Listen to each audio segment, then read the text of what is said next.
Chipotle just cracked the code on its menu, and they added quesadillas.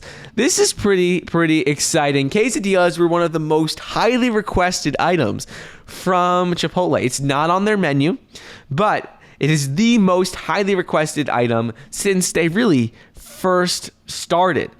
And finally, they listened. They said, okay, now we're going to be offering the quesadilla, but it's with a catch.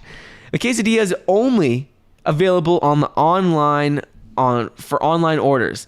And this isn't the first time that Chipotle has used like an exciting menu item to try and get people to go to its mobile app or to its website. When they brought back carne asada, that was only available using the online app. But there's other benefits to just driving traffic to the app by making the quesadilla. One of the benefits is that quesadillas, they take longer to make than like just a bowl or a salad. They take a little longer to make. And one of the reasons why they might only be offering it online is because it gives them extra time to make it. So while this is, I think it's really a win-win.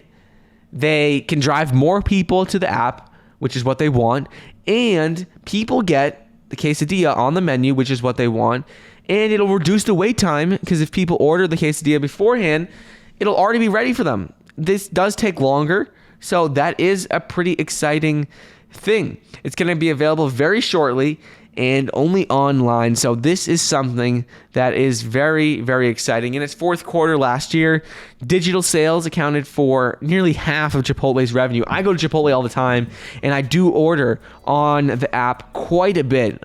It's so much easier than going in line, but now having the quesadillas available, it's going to drive a lot of people to their app, and it is just a product that a lot of people like. So that is pretty exciting. Going to drive a lot of new users to its app.